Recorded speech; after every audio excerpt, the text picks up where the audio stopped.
Hello दोस्तों, welcome back to our channel the Amba talks. आज हमारे साथ में आए हैं एक नए गेस्ट। हमारे गेस्ट का नाम है नक्षत्र सिंह, जो कि बिलीव करते हैं कर्म योग में।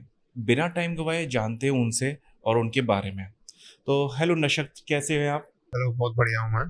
तो आप बताइए अपने बारे में कि आप कौन हैं, क्या करते हैं और कैसे ये कर्म योग का यो टाइटल को आप लेके चलते हैं।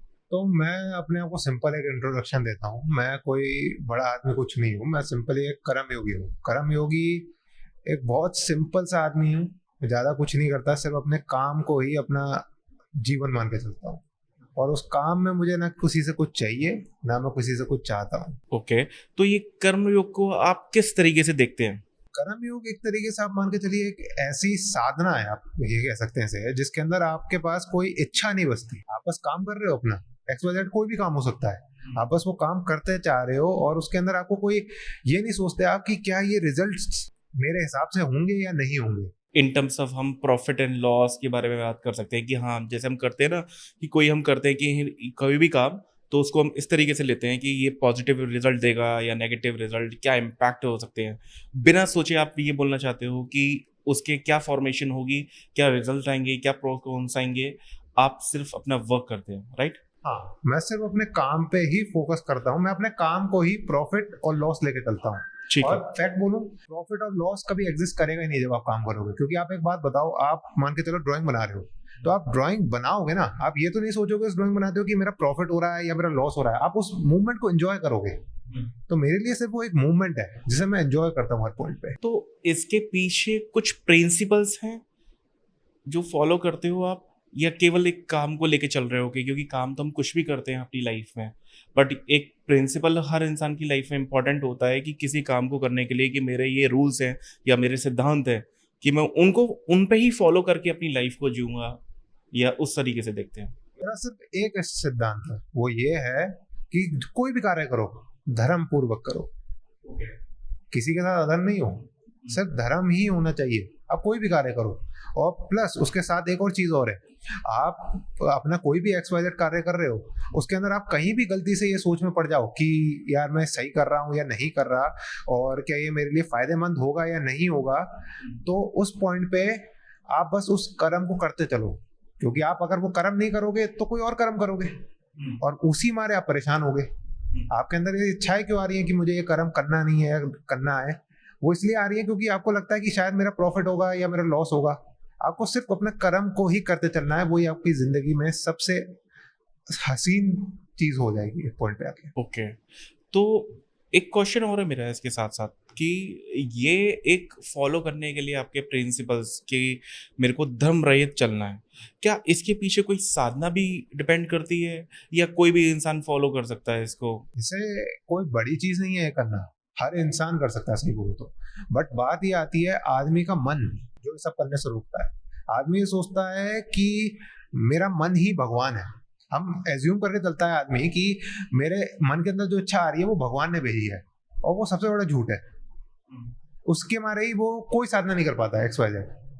आप मंदिर में हाथ जोड़ लें को कह दीजिए, आदमी हाथ जोड़ता है, वो भी इसलिए जोड़ता है, at the end of the day दिमाग के अंदर ये होता है शायद ऐसे करके मेरी जिंदगी में कुछ अच्छा हो जाए।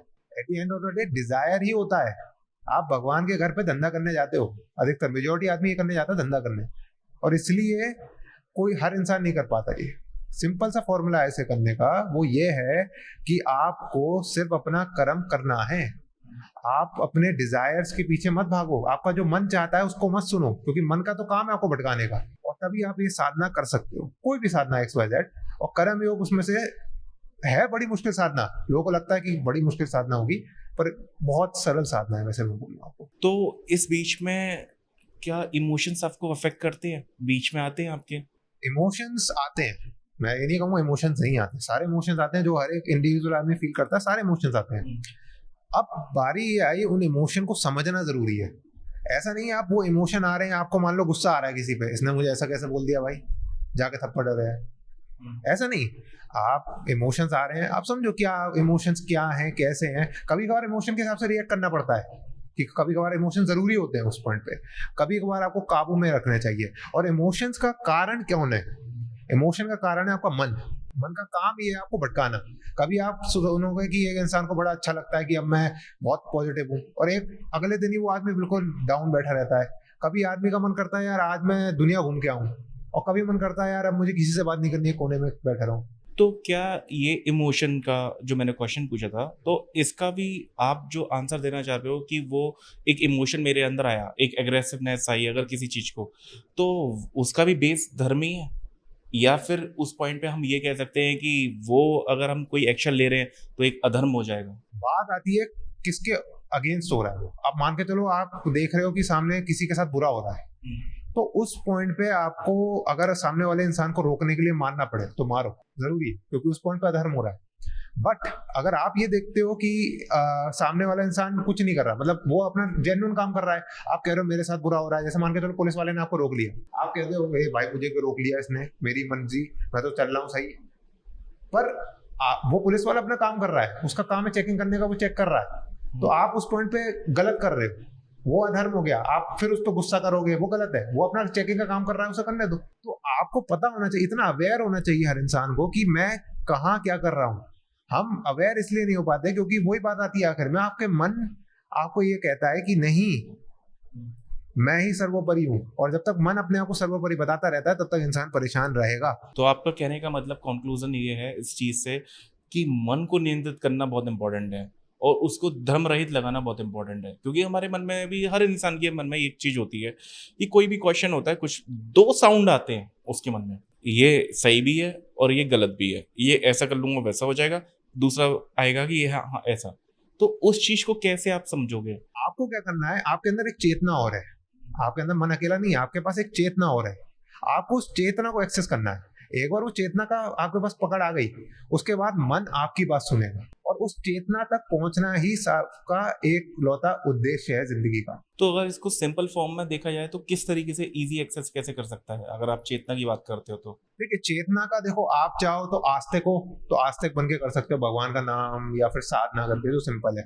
आप नास्तिक हो तब भी कर सकते हो, ऐसा नहीं है आप नास्तिक हो तो आप भगवान तक नहीं पहुंच तो सकते। नास्तिक में किस तरीके से रूट है? नास्तिक का सबसे आसान तरीका तो मैं ये कहता हूँ मेडिटेशन ही है। At the end of the day meditation ही, अगर आप नास्तिक हो, आप किसी चीज की मत सुनो, किसी को ऊपर मत मानो, बस अपने आप को मानते हो, बस वही मानो। और नास्तिक भी बहुत इंपॉर्टेंट एक चीज होती है, वो अपने आप को ये कहता है कि नहीं भाई मैं ही सर्वोपरि हूँ।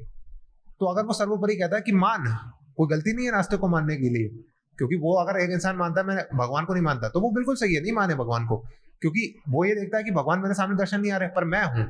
तो वो नास्तिक अपने आप पे ही कोशिश करे, अपने आप को ही जाने, वो उससे भी चेतना तक पहुंच सकता है। कि अगर वो अपने आप को, कि अगर उसकी एग्जिस्टेंस है तो वो क्यों है, हाँ आप उसकी क्यों पे क्वेश्चन करना चाह रहे हो? हाँ, वो अपने आप को सेल्फ अवेयर करे कि मैं क्या हूं, क्यों हूं, और वो जवाब उसे कहीं नहीं मिलेगा, कोई नहीं दे सकता उसे वो जवाब उसे अपने अंदर ही मिलेंगे। आप ये देखोगे कि एक आदमी दुनिया दुनिया भटक ले, किसी से भी पूछ ले लाइफ क्या है, मेरा लाइफ का उद्देश्य क्या है, 1000 लोगों से पूछ ले, eight the end of the day वो कहीं ना कहीं डिससेटिस्फाई रहता है। वो कह ले, मान ले कि हाँ मेरा लाइफ का एक गोल है, पर eight the end of the day dissatisfaction रहती है कहीं ना कहीं, हल्की सी। अब पूरी सेटिस्फेक्शन के लिए आदमी को अपने अंदर जाना पड़ेगा, और जिस दिन आदमी अपने अंदर पहुंच गया उस दिन इस संसार में उसे हर चीज में सेटिस्फेक्शन देखने को मिलेगी।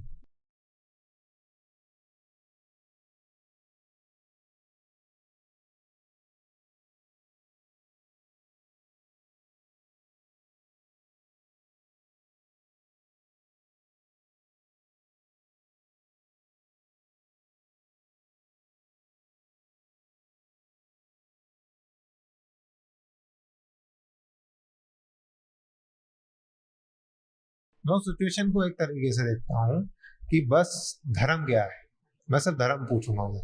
अगर मुझे लगता है मेरा परिवार गलत है तो परिवार का उसी समय खत्म रिश्ता मेरा, क्योंकि धर्म कहता है कि जो सही है उसका साथ दो। अब आपको ये पता होगी कि जब महाभारत हुई थी, क्यों हुई थी? क्योंकि भीष्म पिता सबसे बड़े, तो वो प्रॉब्लम तो भीष्म पितामह ने करी थी। वो अपने वचनवत से बैठे हुए थे और गलत हो रहा था, वो तब भी कुछ नहीं कर रहे थे। तो कृष्ण यही बताने आए थे कि आपके सामने वचन भी कुछ नहीं है, तब के वक्त वचनों की बहुत वैल्यू थी। तो वो ये बताने आए थे कि वचनों की कोई तो वैल्यू वो नहीं भी है। तो अपने वचन को ही धर्म मान लेते ना, कि मैं अपना वचन निभा रहा हूँ तो अपना धर्म कर रहा हूँ। हाँ, वो गलत था ना, क्योंकि वो धर्म, उन्हें लग रहा था कि मैं अपने धर्म निभा रहा हूँ, पर वो धर्म नहीं मान रहे थे, वो अधर्म कर रहे थे उस पॉइंट पे, वो रियलाइज नहीं हुआ। तो उस पॉइंट पे अगर अगर मान लीजिए फैमिली है, फैमिली में भी मैं कहूँ कि पेरेंट्स हैं, तो फिर उस पॉइंट पे आप क्या देखोगे इस सिचुएशन को? क्योंकि माँ बाप का साथ भी नहीं छोड़ सकते, और उस पॉइंट पे आप दूसरे के साथ भी गलत नहीं कर सकते, फिर यहाँ पे क्या आ जाता है? एक्चुअल में हम इमोशन ड्रिवन बहुत है, हर इंसान होता है इमोशन ड्रिवन ऑफ कोर्स।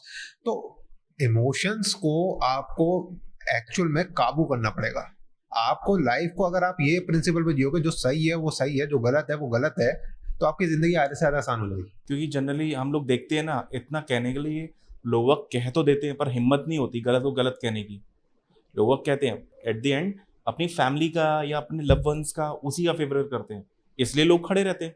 क्योंकि जनरली भी अगर किसी भी पक्ष में लड़ाइयाँ भी होती हैं या कुछ भी आर्ग्यूमेंट भी हो जाती है, कुछ भी एक्सरसाइज ये होती है, अपनी हर फैमिलीज में प्रॉब्लम है, बट फिर भी अपना हर कोई अपना पॉइंट रख रहा होता है, राइट? बट उस पॉइंट पे भी तो अपने को ये देखना होता है ना कि हाँ क्या सही है क्या गलत है, बट फिर भी अपने फेवर अपना फैमिली को या अपने लव वंस को ही करते हैं। ये आप बात बिल्कुल सही बोली आपने कि फैमिली को ही सब फेवर करते हैं। क्यों करते हैं?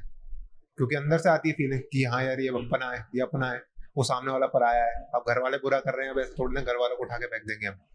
बट यही सबसे बड़ी बुरी चीज है, यही सबसे बड़ी गलत है। समाज में एक गलत चीज फैलाई जाती है कि परिवार अपना है। कोई अपना नहीं है संसार में। आप एक बात बताओ, आप जब संसार के अंदर आए थे तो कोई आपके साथ आया था? और आप जब मरोगे तो कोई आपके साथ मरने वाला है, कोई नहीं खाने वाला। तो फिर अपना कौन हुआ इधर? बट यहाँ पे आके हम लोग इतने इमोशंस पे कनेक्ट तो हो जाते हैं, स्पेशली फॉर द पेरेंट्स। क्योंकि फिर ये बात आ जाती है ना कि हम पेरेंट्स के अगेंस्ट तो कभी किसी पॉइंट पे जा ही नहीं सकते, या किसी पॉइंट पे, या उनको भी उस पॉइंट पे आप समझाना चाहोगे कि अगर किसी पॉइंट पे अगर आपको लगेगा? देखिए, हम पहले समझा सकते हैं अपने पेरेंट्स को कि आप गलत कर रहे हो। अगर वो ना समझे तो उस पॉइंट पे वो पेरेंट्स नहीं है। उस पॉइंट पे उनका पेरेंट्स, आप उन्हें बोलिए मत, माँ बाप बोलने की जरूरत नहीं है। अगर वो अधर्म कर रहे हैं तो उस पॉइंट पे वो आपके माँ बाप बोलना जरूरी नहीं है आपको। आप जो सही लगता है आपको वो साथ दीजिए। अब उसमें आपके पेरेंट्स की हानि हो या तकलीफ होने दीजिए, क्योंकि वो कर्म है। आप अगर अभी क्या करते हो, आप बुराई का साथ दे देते हो तो आप भी एक दिन जाके पिसोगे कहीं। एक अज्ञानी मनुष्य जब ये सारे कार्य करता है कि वो सोचता है कि मेरे अपने हैं, वो सोचता है कि मैं अभी अपना कार्य कर रहा हूँ, पर एक पॉइंट पे आके वो अज्ञानी भी परेशान होगा, उसने बुराई का साथ दिया है। इसलिए सदैव आपको अच्छा रहना चाहिए, हमेशा धर्म पूर्वक कार्य में ही आपका विश्वास होना चाहिए। अगर हल्का से भी आपको लगता है कि ये अधर्म हो रहा है और आपके माँ बाप आपकी बात नहीं मान रहे, तो उस पॉइंट पे माँ बाप से कह दो मैं अब आपसे कोई रिश्ता या फिर मैं अब आपसे मतलब नहीं रखूंगा, आपके साथ जो होगा वो होगा, मैं भी कुछ नहीं कर सकता। और वो तभी हो सकता है जब आप अपने इमोशन को काबू कर लो, क्योंकि वरना वो इमोशंस आपके ओवर रूल कर देंगे आपके डिसीजन को। बिल्कुल। तो इमोशन को काबू करने के लिए आपको अपनी चेतना तक पहुंचना पड़ेगा। इतना बड़ा फैसला लेने के लिए आजकल लोगों में इतनी हिम्मत नहीं है, बहुत रेयर ही कोई ऐसा कोई कर पाएगा। क्योंकि हर कोई कितना भी कह ले, उसके लिए तो यही लगेगा ना कि उसके लिए पेरेंट्स है, तो मैं तो प्रायोरिटी पेरेंट्स को ही दूंगा। पर ठीक है, कर्मयोग की बात करते हैं हम इतनी, तो इस बेसिस पे आपका लिए लक को लेके क्या सजेशन है? लक इम्पोर्टेंट है या हार्ड वर्क? किसको आप सपोर्ट करते हैं? देखिए, एक सिंपल सी बात कहूंगा मैं, eight the end of the day किस्मत ही सब कुछ है। समाज के अंदर एक झूठ बोला जाता है कि आप मेहनत करके कुछ पा सकते हैं, पर ऐसा नहीं है। मेहनत भी तभी होती है जब किस्मत को चलना होता है, उससे पहले मेहनत भी नहीं होगी। पर सब कुछ किस्मत के भरोसे भी नहीं छोड़ सकते, और लक के लिए भी तो एक मेहनत करनी पड़ती ना, तभी तो फॉर्मेशन होगी ग्रेट। क्योंकि अगर कोई इंसान किसी भी पॉइंट पर रेडी नहीं है तो अपॉर्चुनिटी आएगी तभी तो ग्रैब कर पाएगा। फिर उस पॉइंट तो ये कैसे आप डिफाइन करोगे? देखिए, क्या होता है, हम ये सोचते हैं कि हम मेहनत कर रहे हैं, हम कार्य कर रहे हैं कोई भी XYZ, but at the end of the day वो मेहनत तभी होना शुरू होती है जब आपके पास वो किस्मत पे आपको राइज होना होता है। वरना तो मेहनत आप करते हैं, मेहनत हर आदमी करता है। आप समझो एक आदमी आलस भी कर रहा है ना, वो भी एक मेहनत कर रहा है, वो भी कोई ना कोई मेहनत में लगा हुआ है। वो एक मेहनत कर रहा है कि शायद मैं कुछ करूं, कुछ बड़ा करूं, वो ये सोच की मेहनत में लगा हुआ है बेचारा। तो मेहनत तो हो रही है, पर वो काम करना कब शुरू करेगा? जब उसकी किस्मत में रेस देखने को मिलेगा उसे, जब उसे पता होगा कि अब मेरी किस्मत ऊपर उठने वाली है। उसे भी नहीं पता होगा, वो बस अपने आप शुरू हो जाएगा एकदम से एक दिन। अब प्राइम एग्जांपल मैं आपको देता हूँ उसका, सौरभ जोशी ब्लॉग्स आपने सुना होगा, यूट्यूबर है, बहुत फेमस है। पहले वो अपना आर्ट चैनल चलाते थे। अब जब आर्ट चैनल चलाते थे वो उसमें मेहनत कर रहे थे, अब मेहनत तो वो तब भी कर रहे थे, फिर उसके बाद लॉकडाउन आ गया, उनने व्लॉगिंग शुरू कर दी, अब व्लॉग उनके चल गए, मेहनत तो पहले भी चल रही थी। पर ब्लॉग भी तो उन्होंने बहुत डाले भाई, पर डे के हिसाब से, मतलब डेली ब्लॉग डालना भी बहुत इंपॉर्टेंट होती है, डालना एडिट करना, इट्स टू हार्ड। और उस बंदे ने कंटिन्यूसली बैक टू बैक पूरे, आई थिंक पूरी साल डाले हैं, 4 years तक लगातार नॉन स्टॉप, तो इट्स टू हार्ड। तो ये भी तो एक हार्ड वर्क ही है, यहाँ पे फिर कैसे मेहनत आएगी? मेहनत राइज हुई, पर मैं कहता हूँ कि उसके पीछे उन्होंने हार्ड वर्क 4 years की भी तो है। देखिए, ये किस्मत थी जो वो मेहनत कर पाए। अब उनकी किस्मत इतनी अच्छी थी कि वो मेहनत कर पा रहे थे, मान के चलिए उन्हें कोई बीमारी पड़ जाती ऐसी, हॉस्पिटल जाना पड़ता, एक हफ्ते बेड रेस्ट हो जाता, क्योंकि बीमार होते हैं लोग, इतने बड़ी बड़ी बीमारी आ जाती है, सीधे चलने लाइफ के अंदर एकदम बीमारी आ गई। उनकी किस्मत अच्छी थी कि उन्हें कोई प्रॉब्लम नहीं आई। प्रॉब्लम आई होगी नो डाउट, रेगुलर करने पे हर इंसान थक जाता है, प्रॉब्लम आई होगी, पर कोई इतनी मेजर प्रॉब्लम नहीं आई कि उन्हें ब्लॉगिंग एकदम बंद करनी पड़े। उनकी लाइफ जैसे चल रही थी वैसे चलती रही, तो किस्मत ने फेवर किया तभी वो मेहनत कर पा रहे थे, वरना वो मेहनत नहीं कर पाते, क्योंकि दुनिया में मेहनत तो मजदूर भी कर रहा है, तब भी कुछ नहीं कर पा रहा। सौरभ जोशी के जो उनके पिताजी थे वो तो सिंपल काम करते थे, वो तो यही काम करते थे, मजदूरी वाला टाइप ऑफ। अब उनने वो भी रेगुलर काम करते थे, पर सौरभ जोशी, और प्लस सौरभ जोशी भी इससे पहले आपका ड्राइंग के चैनल पे मेहनत कर रहे थे, एकदम से ब्लॉगिंग का क्या सोचा, लॉकडाउन लगा कि घर पे बैठे हैं तो लोग ब्लॉग ही बना लेते हैं। वो किस्मत ने वैसी परिस्थितियां करी और उनकी मेहनत कर ही रहे थे, ग्रोथ आ गई।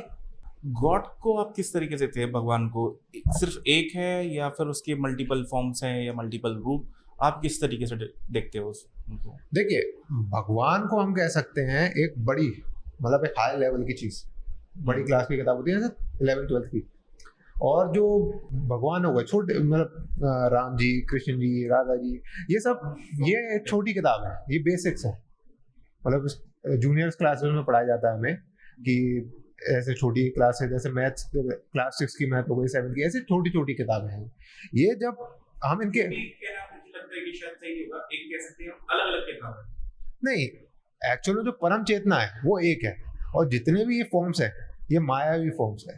ये मतलब एक तरीके की हम इंसान समझ सकें वैसी फॉर्म्स है, इजी अंडरस्टैंड वाले। बच्चे को सबसे छोटा होता है तब उसे पिक्चर दिखाई जाती हैं जिससे वो इजीली अंडरस्टैंड कर पाए कि क्या है। डायरेक्ट किताब नहीं दी जाती पढ़ने को से, बड़ी बड़ी टेक्स्ट बुक्स।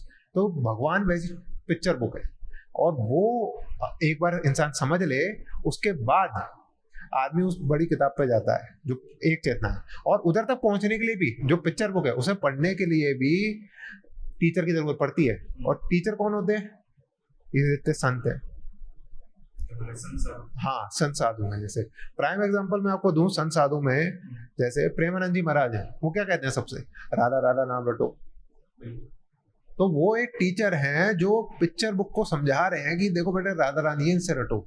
फिर वो राधा रानी अपने आप ही आपको एक पॉइंट पे ले जाएंगी। मैं आपको समझाता हूँ, मेरे साथ भी ये सेम चीज हुई। मैं पहले तो प्रेमानंद जी महाराज को कुछ मानता नहीं था, आपसे सही बोलूं तो। मतलब मैं कहता था यार, अरे होंगे यार, हिंदुस्तान में इतने बाबा हैं, आप भी जानते हो कितने, हर जगह बाबा मिल जाते हैं। मैंने कहा होंगे, लोग सुनने होंगे। तो मैंने क्या कहा कि चलो इनका टेस्ट लेते हैं। तो टेस्ट लेने के लिए मैंने क्या कहा, राधा राधा नाम रटने को कहते हैं, ये मैं रट लेता हूँ। मैंने रटा, 20 मिनट रटता था रोज के, एवरीडे। पहले महीने रटा, कुछ नहीं हुआ। दूसरे महीने रटा, कुछ भी नहीं हुआ। तब भी तीसरे महीने मुझे राधा रानी का एक विजन आ गया। मैं भी चौंक गया यार, थोड़ी देर की क्या देख लिया मैंने यार, ऐसे विजन, मतलब मेरा वहम हो सकता है, मैं तो ये सोच रहा मैंने क्या देखा। विजन में मैंने क्या देखा कि एक मुझे युवावस्था दिखी थी राधा रानी की। तो उसमें मैं ये देखता हूँ कि राधा रानी बैठी हुई है अपनी आंगन में आराम से, और अपने, मैंने उनके पूरी छवि नहीं है, मतलब थोड़ी थोड़ी छवि देखी मैंने, हाथ उनके, चेहरा, उनकी आंखें, मैं देख के दंग रह गया कि मैंने कहा ये क्या है। उसके तो बाद बहुत बड़ी बात है ये तो, अगर आप ये कह रहे हो कि आपने दर्शन पाए उनके, तो ये तो बहुत बड़ी बात है। हाँ, तो उसके बाद मुझे क्या हुआ, मैं पहले ऑफकोर्स इतना सब कुछ होने के बाद तो आदमी मेरे को शौक ही रहता है, 10-15 मिनट के लिए मैं भी शौक था। फिर ग्रेजुअली क्या हुआ, फ्रॉम नेक्स्ट डे मैं राधा राधा नाम रटने बैठता था जब, तो मुझे एक अंधकार में चला जाता था, मैं एक शांति में चला जाता था भाई। मुझे समझ में नहीं आती थी कहाँ जा रहा हूँ। अकेलापन था, एकांत था, मैं भी डर जाता था। मैंने कहा यार ये क्या हो रहा है, मैं अकेला, मुझे आगे क्यों भेज नहीं राधा रानी? मैं तो भाई अभी कल उनने मुझे दर्शन दिए, मतलब एक तरीके से दर्शन ही होगा, ये बहुत बड़ी चीज हो गई मेरे लिए, और अब वो एकदम से आगे भेज रही है। तो मैं थोड़े वक्त तक रुका, मैंने कहा नहीं, मैं नहीं करूंगा, मैं आगे नहीं जाऊंगा। फिर एकदम से मैं एक दिन आगे चला गया। उस पॉइंट पे मुझे समझ में आया कि भगवान कौन है। जो मैंने अभी बताया था ना, एक बड़ी किताब है, फिर जाके मुझे वो बड़ी किताब के बारे में पता लगा। और ये ही हर इंसान का नेचर होता है, उस बड़ी किताब को समझना। तो क्या इतना आसान होता है कि किसी के लिए किसी भी रूप के ईश्वर के दर्शन करना?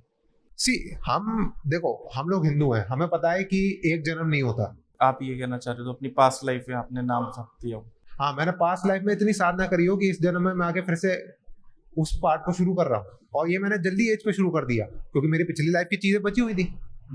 तो मैंने जब लास्ट लाइफ खत्म हुई, क्योंकि गीता में भी लिखा है कि आपके जितने भी पूजा पाठ करते हो वो अगले जन्म पे ट्रांसफर होती है, ये तो बात लिखी हुई है। तो मेरी वो चीज ट्रांसफर हुई, मैं जल्दी एज पे आके राधा राधा नाम रटना शुरू कर दिया, मुझे 3 महीने दर्शन हो गए। तो फ्री विल को आप किस तरीके से देखते हो? देखिए, हर आदमी के पास फ्री विल है, बट हाँ, समाज के अंदर एक नीति बना दी गई है कि फ्री विल, हम जो लाइफ में डिसीजंस लेते हैं, या हमें लाइफ में बड़ा आदमी बनना है जैसे, या फिर हमें बहुत सारा पैसा कमाना है, तो उसके लिए फ्री विल है। ऐसा नहीं है, हमारे पास उन चीजों के लिए कभी फ्री विल है ही नहीं। हमारे पास ये फ्री विल है, अगर कल तो आदमी सुबह उठता है और कहता है, उसे जानना है कि मैं कौन हूँ, मैं ये शरीर हूँ या मैं कुछ और हूँ, उसके लिए उसके पास फ्री विल है। बाकी सारी चीजें ऑलरेडी डिटरमाइंड है कि क्या कैसे होने वाला है। आप सिर्फ कर्म कर सकते हो, क्योंकि आप eight the end of the day, आज के वक्त कलयुग चल रहा है, हम सब जानते हैं। कलयुग के अंदर कोई भी ऐसा कोई है नहीं, कोई संत आके बैठा हो, मतलब कोई भगवान ही आके बैठा हो, क्योंकि सबने कहीं ना कहीं किसी ने बुरे कर्म करिए तब जाके कलयुग के अंदर पैदा हुए हैं। कोई ऐसा आदमी नहीं है कि एकदम से आके पैदा हो गया बहुत संत आदमी हो, किसी के कोई ना कोई बुरे कर्म होंगे तब जाके वो हुआ है। और इस समय के अंदर फ्री विल एग्जिस्ट नहीं करती। आपके पास बस एक ही फ्री विल है, आपको अपने आप को जानना है, आपको समझना है कि मेरी लाइफ है क्या, उसके लिए फ्री विल है। आप डेथ को किस तरीके से देखते हो? ये एक एंड है या एक beginning? Death is always a beginning. ये शरीर, जब आप जिस दिन इस दुनिया के अंदर पैदा हुए थे, उसी दिन आपकी डेथ फिक्स थी। सही बात है। अब बारी ये आती है, लोग ये एज्यूम कर लेते हैं कि हम पैदा हो गए, अब यही हमारी दुनिया है, दिस इज रियलिटी। बट ये रियलिटी नहीं है। अगर यही रियलिटी होती तो फिर बात क्या है भाई, फिर तो मरना ही नहीं चाहिए था आदमी को। और सबसे बड़ी बात, पैदा ही नहीं होना चाहिए था अगर ये दुनिया रियलिटी है। ये आप मर रहे हो, इसका मतलब दुनिया खत्म हो रही है आपके लिए, सामने वाले के लिए नहीं। और दुनिया खत्म हो रही है मतलब सच्चाई कुछ और है, सच्चाई इससे भी परे है, जो हमें दिखता है उससे भी परे है। अब उसको समझने के लिए आपको अपने आप पे ही गौर देना पड़ेगा। आप सोचो कि मैं बैठा हूँ सड़क पे चलते हुए मुझे चीजें दिख रही हैं, ऐसे नहीं होने वाला। लोग एज्यूम करके चलते हैं कि वो जो देख पा रहे हैं या वो जो दिख रहा है उन्हें लाइफ के अंदर, वो ही सत्य दिख रहा है और उसके अलावा कोई दुनिया में कुछ चीज नहीं है। पर ऐसा नहीं है। हम एज्यूम करते हैं दुनिया ही सब कुछ है, बाहर स्पेस भी है, सन भी है, और भी प्लैनेट्स हैं। तो इसके साथ ही साथ मेरा एक क्वेश्चन और है कि गरुड़ पुराण, जो कि बहुत इंपॉर्टेंट बुक है सनातनियों के लिए, जो कि पूरा एक्सप्लेन करती है death life, circle of death life, तो उसको आप कितना हद तक मानते हो? मैं कहता हूँ गरुड़ पुराण में सही लिखा है। आधे से ज्यादा पूरी नियरली 100% इन्फॉर्मेशन सही लिखी है। उन्होंने एक्सप्लेन किया डेथ के, क्योंकि देखिए, आप एक बार मर गए तो आप आके ये नहीं बता सकते किसी को कि क्या चल रहा है भैया, कि मुझे यमदूत आया, ये आया, आप बता नहीं सकते। उसमें जो कॉन्वर्सेशन है वो बिल्कुल रिलेवेंट है। और आप प्रैक्टिकली भी देखो, अगर हम ये सोचें कि कोई पुराण नहीं है, हम एज्यूम कर लें कि कोई पुराण है, एग्जिस्ट ही नहीं करती, कुछ नहीं पता। आप ये बताओ, आप मर रहे हो, आपके लिए रियलिटी खत्म हो रही है, इसका मतलब क्या सब कुछ खत्म हो गया? नहीं, दूसरे के लिए तो है ही है। दूसरे के लिए तो एग्जिस्टेंस है, बिल्कुल। दैट मीन्स कि आपके पास भी कुछ है मरने के बाद, आपके पास भी एक और जगह है। वो कौन सी जगह है वो आपको महसूस करनी पड़ेगी। और सही बोलूं, उस जगह तक पहुंचने के अलग अलग रास्ते हैं। उस जगह पे आप कैसे अटेन करोगे, क्या पहुंचोगे, वो अलग अलग रास्ते हैं। कर्म रहित और धर्म रहित उस पाथ को फॉलो करते हुए मोक्ष को कैसे पा सकता है आदमी? अगर आदमी धर्म पूर्वक और किसी चीज से ना इफेक्टेड हुए काम करता है तो वो ऑलरेडी मोक्ष तक पहुंच जाएगा, आसानी से पहुंच जाएगा। देखिए, मोक्ष है क्या, पहले हम ये थोड़ा जान लेते हैं। मोक्ष ये है कि हमें सिर्फ मुक्ति है, सिर्फ शांति है। मोक्ष में ना सुख है ना दुख है, सिर्फ एक परम सुख है। मतलब आप समझो, उधर ना सुख है ना दुख है, सिर्फ परम सुख है। मतलब उधर ना आपको हंसी आएगी ना दुख आएगा, आपको सिर्फ एक शांति मिलेगी, जो आनंद है। ये जनरली क्यों लोग बाग इतना कहते हैं कि हमें मोक्ष मिल जाए, क्यों ऐसा चाहते हैं? सबसे पहली चीज तो यह, लोग मोक्ष को तो समझते नहीं है। लोग सोचते हैं स्वर्ग नर्क, ठीक है, लोग ये एज्यूम करके चलते हैं कि स्वर्ग और नर्क है, और मोक्ष तो बोलने के लिए कह देते हैं, वो तो हिंदुओं में चल रहा है कि मोक्ष मोक्ष चाहिए, किसी को समझ में नहीं आती मोक्ष क्या है एक्चुअल में। मोक्ष आखिर में एक ही चीज है, जब आप अपने आप को मुक्त कर लो, हर चीज से मुक्त कर लो। एक्चुअल में जब इंसान मरता है ना, वो वही पॉइंट होता है डिसाइड करने का कि उसे मोक्ष मिलेगा या नहीं। आप चाहो तो पूरी जिंदगी चोरी करो, डकैती करो, लास्ट पॉइंट पे अगर आपकी सारी इच्छाएं खत्म हो गई, आप एकदम रहित हो गए, आपको मोक्ष तब भी मिल सकता है। आप कर्मों को, एक इंसान कर्मों के अंदर स्वयं ही बनता है। आप मान के चलो किसी के साथ आपने बुरा किया, अब उस पॉइंट पे आपने बुरा किया, आपको लगेगा अरे मैंने तो बड़ा अच्छा किया, मजा आ गया। फिर आपको थोड़ी देर बाद कहीं ना कहीं मरते वक्त या कभी भी रियलाइज होगा ये कि यार मैंने गलत किया, गलत किया, गलत किया। वो गलत गलत गलत करते करते वो जब आप मर रहे होगे, आपकी आत्मा भी वही चीज कर लेगी, वही सोच लेगी कि हाँ यार मैंने गलत किया, मैं दोबारा से आती हूँ संसार में। तो वो तो पे बैक तो करना पड़ेगा ना अगर गलत किया है तो। आपने डिसाइड किया मुझे पे बैक करना है, आपकी चेतना ने डिसाइड किया उसे पे बैक करना है। अगर आपकी चेतना जानती कि यार ये सब तो नाटक चल रहा है, मैंने गलत किया, मैंने गलत का रोल प्ले किया, तो फिर यहाँ पे दंड विधान भी तो आ जाता है ईश्वर का। अब वो दंड विधान तब आता है जब आप अपने आप को उस नियम में बांधो। अगर आप अपने आप को नियमों में नहीं बांधोगे तो आप सदैव मुक्त हो जाओगे उसी पॉइंट पे। ये एक तरीके से आप मान के चलो एक लूप होल है ये, पर इस लूप होल तक पहुंचना आसान नहीं है, बहुत मुश्किल है। ईश्वर तो कहने का मतलब ये है कि हर आत्मा परमात्मा में ही लीन होती है, जैसे बोलते है ना। तो ईश्वर तो बड़ा ही हो गया ना किसी भी आत्मा से या उसकी चेतना से भी, क्योंकि उसका तो बहुत कुछ बड़ा हो गया। तो वो कैसे दंड विधान में या कर्म विधान में नहीं रह सकती। अगर किसी ने गलत किया है तो उसको पे बैक करने के लिए दोबारा आना पड़ेगा। किसी ने कर्जा खाया है, किसी का उधारी ली है, तो उसको अगला जन्म भी लेना पड़ेगा चुकाने के लिए। ये मेरा मानना है। तो इसको आप किस तरीके से देखते हो? फिर तो यहाँ पे बड़ा गॉड का ही रूल हो गया ना। देखिए, हर आत्मा ही भगवान है, जो परम चेतना है वो एक है, और हर चेतना ही वो परम भगवान है। आप समझो इस बात को कि मैं कहता हूँ कि मैं भगवान हूँ, आप भी भगवान हो, हर इंसान, हर प्राणी भगवान है। बट हम ये एज्यूम कर लेते हैं, हमारा मन ये करवाता है कि नहीं यार ये दूसरा बंदा है, मैं दूसरा बंदा हूँ, हम दोनों अलग अलग है, हम एक नहीं है। ये हमारा मन करवाता है। असली बात यह है कि वो चेतना एक है, और उस चेतना ने अलग अलग फॉर्म ले ली है। हम सब अलग अलग लोग बन के आ गए मन के लेके एक, और हम एज्यूम करते हैं कि यार ये मन ही सब कुछ है, और अब अगर हम किसी के साथ बुरा करेंगे तो हमारे साथ भी बुरा होगा। पर अगर आप अपनी चेतना तक पहुंच जाओ, उस पॉइंट पे आप सबके साथ बुरा कर लो, और अगर आपकी चेतना को पता है कि सच्चाई क्या है, आप तब भी मोक्ष में पहुंच सकते हो, क्योंकि आपकी चेतना को ये रियलाइज हो गया कि सब एक है। यानी अगर इस एग्जाम्पल सेट से तो अगर कोई बहुत बड़ा क्रिमिनल भी हो तो वो भी आसानी से मोक्ष पालेगा, आप ये कहना चाह रहे हो? जरूर, आसानी से। तो फिर उसने जो जितना ब्रूटैलिटी की या किसी के साथ गलत किया, तो उसको कैसे दंड मिलेगा? वो कहाँ से पे बैक करेगा? उसको करना तो पड़ेगा, मेरा मानना ये है।